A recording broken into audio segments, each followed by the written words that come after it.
નમસ્કાર ખેડૂત મિત્રો, તમારું સ્વાગત છે અમારી વીટી ખેડૂત મિત્રોની યુટ્યુબ ચેનલમાં।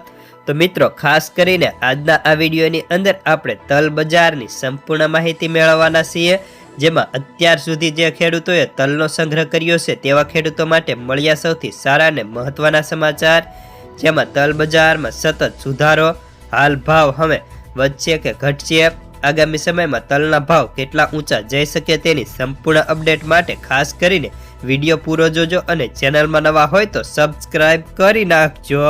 તો મિત્રો, સૌપ્રથમ તો આપણે તલ બજારની ટૂંકમાં વાત કરીએ, ત્યારબાદ તલના ભાવ વધશે કે ઘટશે તેની વાત કરીશું।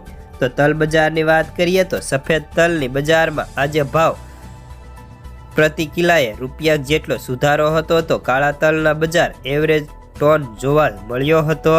જો કે કાળા તલની બજારમાં આગળ ઉપર વેપાર કેવા રહેશે તેના ઉપર જ બજારનો આધાર છે। જો કે કોરિયાનું ટેન્ડર મળવાના કારણે બજારમાં સતત સુધારો થઈ રહ્યો છે।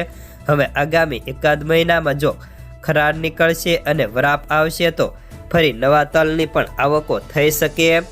જ્યારે ઓસામાં હતી કે આગળ ઉપર બજારને ટોન સરેરાશ મિશ્ર દેખાઈ રહ્યો।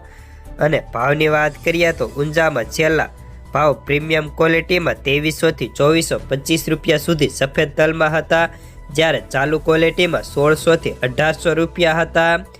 હવે આપણે બીજા રાજકોટની વાત કરીએ તો રાજકોટમાં સફેદ તલના 5000 થી લઈને 6000 કટ્ટાની આવક હતી અને ભાવ હળદ ક્વોલિટીમાં 1760 થી 1820 અને 99 પ્લસ ક્વોલિટીમાં 1970 થી 2060 રૂપિયાના હતા। અને કાળા તલની વાત કરીએ તો 1100 કટ્ટાની આવક હતી ને ભાવ ઝેડ પ્રીમિયમ ક્વોલિટીની અંદર 4250 થી 4335 રૂપિયા, એવરેજમાં 3200 થી 3875 અને ક્રેશિંગ ક્વોલિટીની અંદર 1300 થી 1700 રૂપિયા સુધીના ભાવ થયા હતા।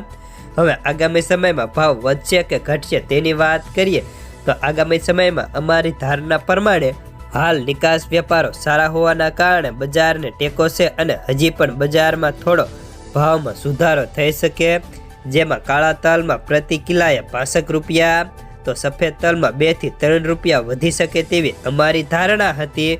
તો બસ આજના તલના સમાચારમાં આટલું જ। ધન્યવાદ, ફરી મળીશું એક નવા વિડીયોની સાથે। આભાર।